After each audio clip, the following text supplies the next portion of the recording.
Hello, Carl here, and welcome to my OP14 Blackbeard Deckbuilding Guide. Uh, Everything that I say will be somewhat backed up by this lovely background.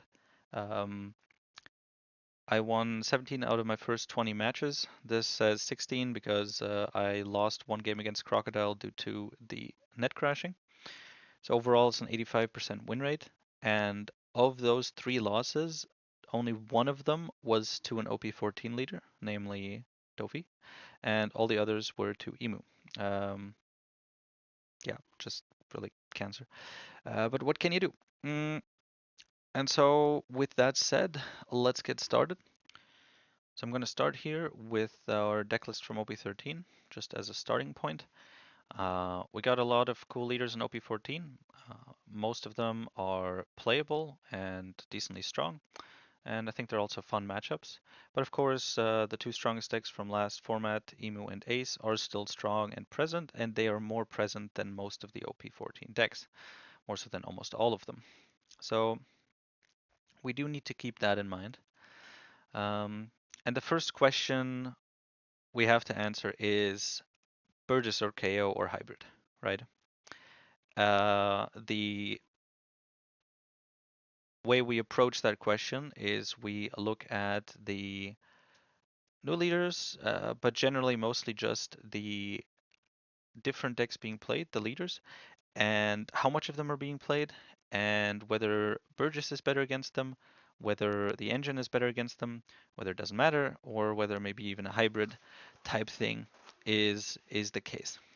And I will demonstrate in a moment with some math why the answer to that is we should play Burgess.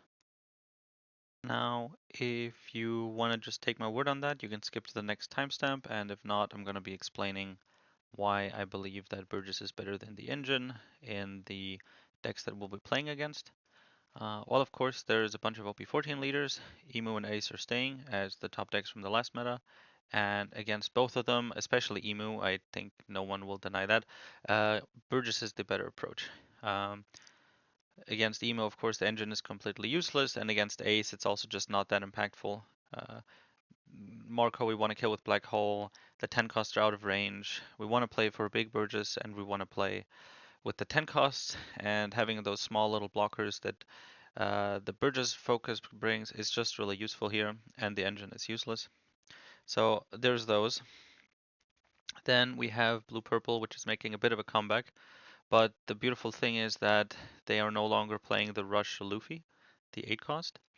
And the 8 cost Rush Luffy that bounces our Burgess back to hand every turn made that matchup unplayable as Burgess. And now that's not the case anymore. So now this matchup is fine. And that card, that 8 cost Rush Luffy, kicked the Burgess focus out of the meta and forced us to play a KO engine. And now that's not the case anymore. So against this, unlike before, Burgess is totally fine. And I would not say that it's worse than KO. Next up to the actual OP14 leaders. I'm gonna start with Boa. Boa draws a card once a turn when you K one of their things, which means that an engine approach of killing one thing every turn, you know, with Doc Augur and then Augur Teach or something, is just bad. It just forces us to take life when we otherwise wouldn't want to.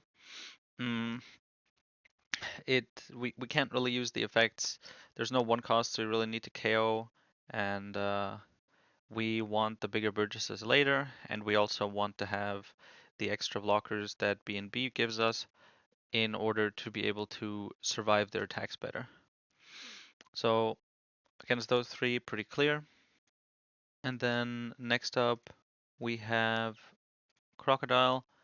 Um, KOable, some of their stuff, these 4 costs, but mostly 5 costs here, which are out of the range of the normal engine. And then if Zala comes in and puts everything to 7 cost, then they're out of range of the Teach Augur combo. Um, yeah, just too slow. We would much prefer, these things don't really have much protection in other ways.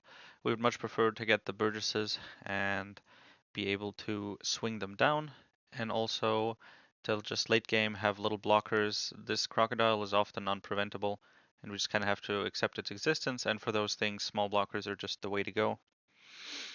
Mm, Dofi Purple, again, killing things is difficult with the engine because we either don't want to kill them due to the KO effect of stuff like Baby 5 or Sugar, or because they're 5 cost and thus out of range, and Virgo's protecting them. So we need to do setup that probably just gets swung into and killed, so a bit inefficient there in that sense. And yeah, again, we need to kill him with big swings because with stuff like the 7 cost Teach or Augur as swings, it's just negligible. The amount of counter he gets through his events. Yeah, we need a Burgess build, I think, to get through with this, but I think it's not as monotone. Maybe it works in a different way, uh, but I would still say it's definitely a Burgess focus approach. Then we have Jinbei. I think Jinbei is KO. KO is better. Having the dog to get rid of all these one costs to prevent his buffed up swings. Together with Augur, it hits basically everything else that he has and just stops his aggro because he doesn't have a lot of rush, just has like cheap setup. And we KO that with dog, kind of similar as to playing against Rayleigh. It's just really nice. I just think that the Jinbei deck, it's not just that I think so, it's not very popular. It's not very strong overall. We win with both deck lists, and this won't be played a lot, so we don't need to consider it that much. Kind of similar case for the Red Law. Be nice to kill these 1 costs and then the 4 costs against the aggro deck, but I think no one's going to play this deck. Mihawk, I can actually see as a case for the engine, because it's going to be relatively popular. And because being able to take down some of their stuff, the Kikunojo one sits on the board. Sure, the 5 costs are, not, unfortunately out of range, and the Tashigi is the main problem, can't be killed, but she can be killed with Black Hole, and Augur can set that up nicer than a Stronger can. Shanks and Mihawk are range, but with if you do get the setup, you can actually kill these things, and then you have time basically because he doesn't have the rush or something or the mega quick big swings that Zoro had last set. So I can see it being preferred for the KO, but still. Then we have the Moria. Lastly, I think I think it really doesn't matter here. It's of course nice to have all these forecasts that you can kill with the engine. Most of their KO effects aren't really that, tragic, so you're fine just KOing them as they come out. However, he summons them from the triggers and they come out rested, all with 5,000 attack. So you can just swing into them and kill them with Burgess as well. Works just fine. Shiryu covers basically everything. I think the matchup is just favored for us overall. And while I can see the engine helping a little bit, I don't see it as a big kind of you know, reason to lean towards the KO engine. Yeah. Now we continue on. I'm gonna show a little graph, or rather Excel sheet. So I made a sheet. I took basically the current popularity of the decks being played. So A is just the top 11 decks here. B is the percentage of all the decks represented. So this adds up to 82.6% because there is a massive list of tiny decks below 1% play rate that I decided to not include. But what basically I do here is I assign each of the decks a value between -1 and 1 here in the D column, and that basically represents whether it's Burgess or engine favored. If it's Burgess, it's a 1. If it's engine favored, it's -1. If it's pretty much doesn't matter, it's a 0, you get the gist. And then I assign a value to each of those decks. I multiply that value by the, how frequently that deck is played to see, because if a deck is, fully Burgess favored but is never played, then I really don't need to calculate it. And that's kind of where the math in this goes, leads to the E file here. That is the kind of multiplied effect. And if you add these together, all together, you get this here, 62.5. And that is basically on the list of between 0 between -1 and 1, we are positive 62 in direction of Burgess. So if this was 0, it would be neutral, and we are very heavily leaning towards Burgess. Math result of this, if you were able to follow, uh, each deck gets a value, each deck is a certain, how common it is, and then we add together and see what we get. So just kind of math-wise, I think the whole thing is Burgess favored. So while there's some games where it would be better if you were KO, I think most of the time it's better if you're playing Burgess, and most of the rest of the time it doesn't matter that much. Yeah. So let's continue with what to actually play, under the assumption that we are still playing a Burgess route. The first kind of simpler thing is that we are going to get rid of the vortexes. It's not completely useless. There is, Shanks has Roger, the Emu has the Jupiter, and I guess you could still run into Zoro sometimes, but not really. But you rarely play these in those scenarios. You can get around it. It's dead in too many matchups. We will cut all 3 of these. Then we have a lot of immune 5 costs on the common list. The Virgo, for example, from Dofi, the immune Tashigi, the red X-Drake. That the thing is, there's a lot of things that 5 costs that we that we want to kill with Black Hole, but can't because it's out of range. And because we're not playing the KO engine, we need stronger for that. And the Shiryu is pointless anyway, so we are going back to 4 strongers. That is step 2. And the blocker-wise, it's pretty much the same.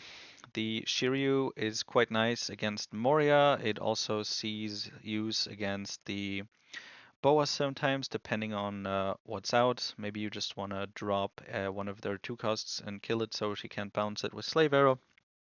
Maybe you actually want to kill something if either you are fine with taking life or if they haven't attached a Dawn to their leader so that you don't get punished for it.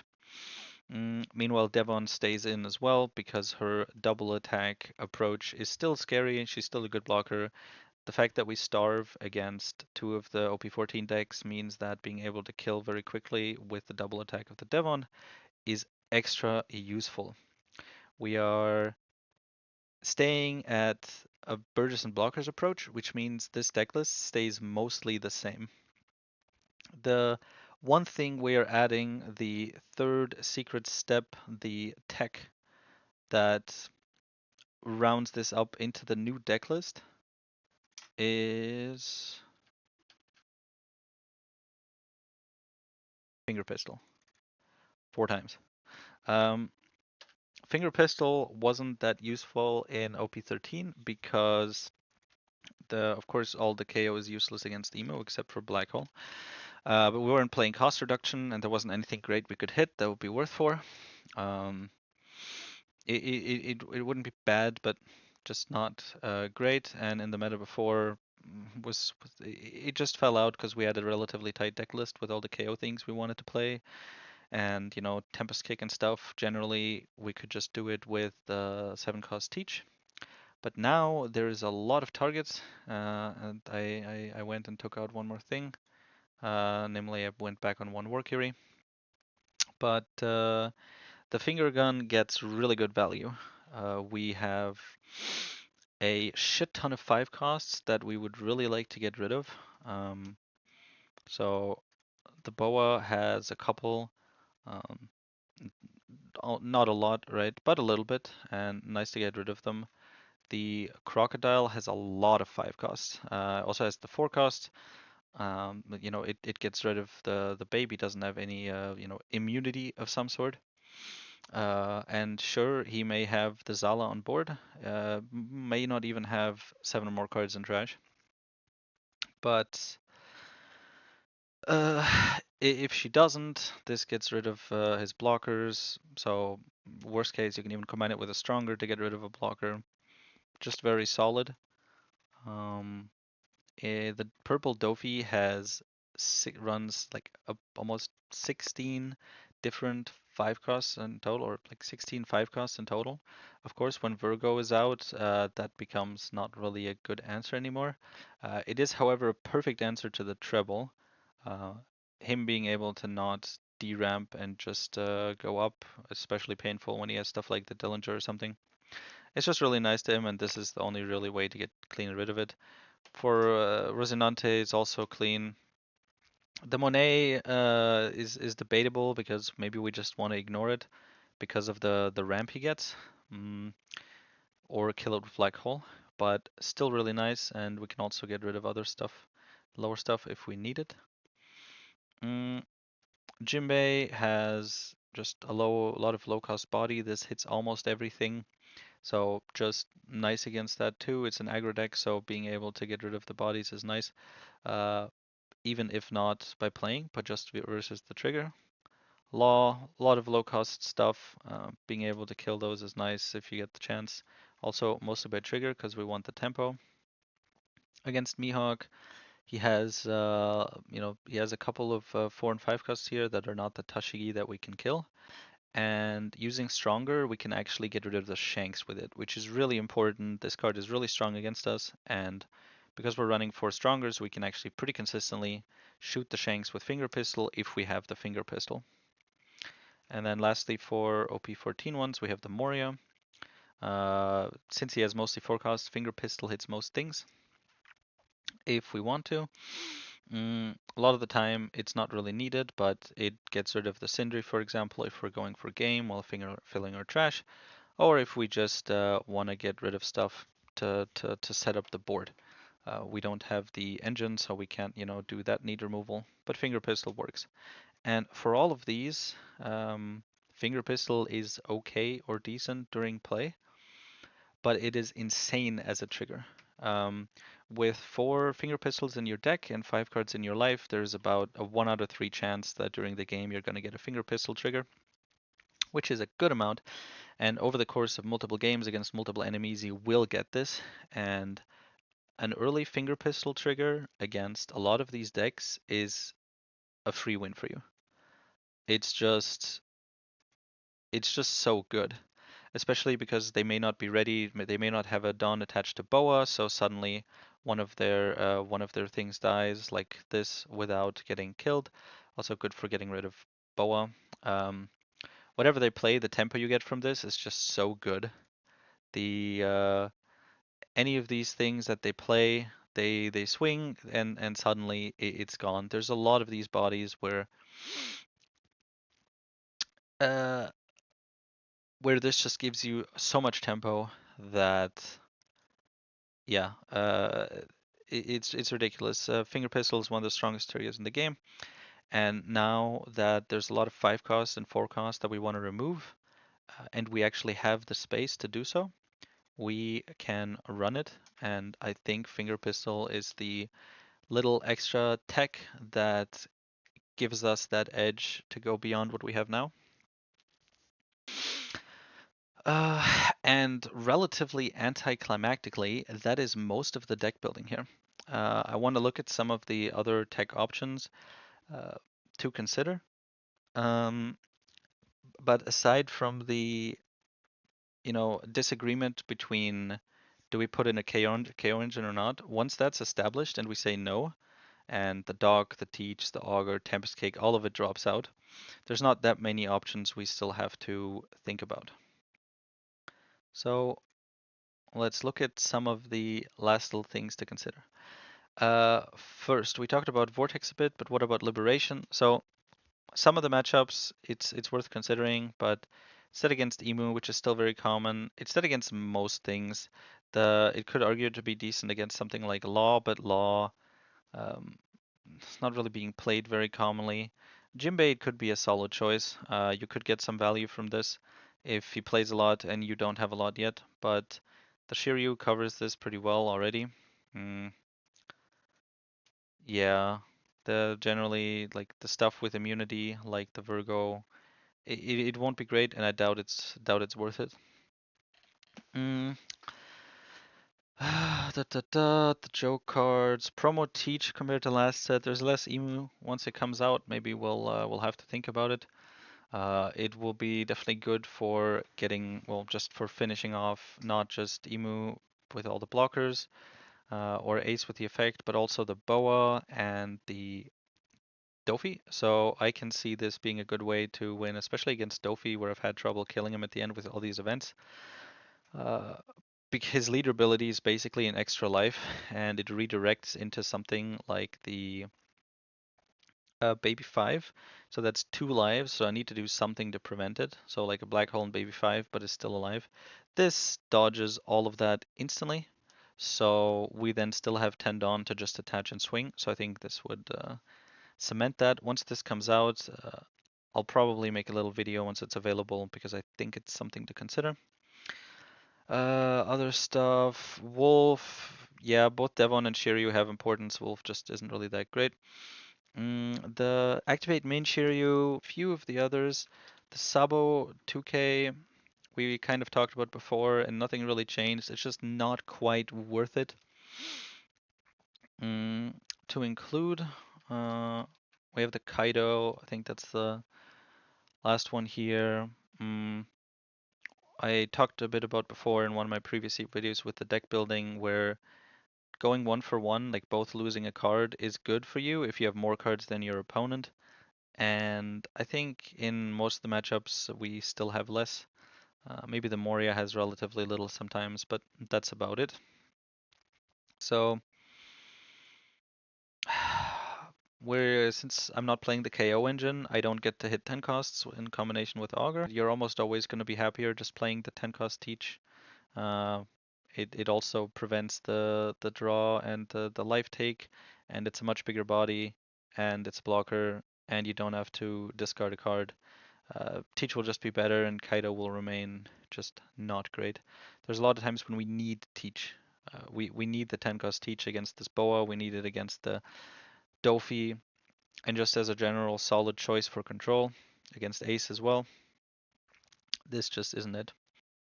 As the last tech to consider, the only card that actually came out of OP14 that's nice for us, Ground Death. So it is a 1 cost 4K event, which is nice. At any time we want to use this, which will be late or late mid game, we will have the 10 cards necessary, so that's nice to have.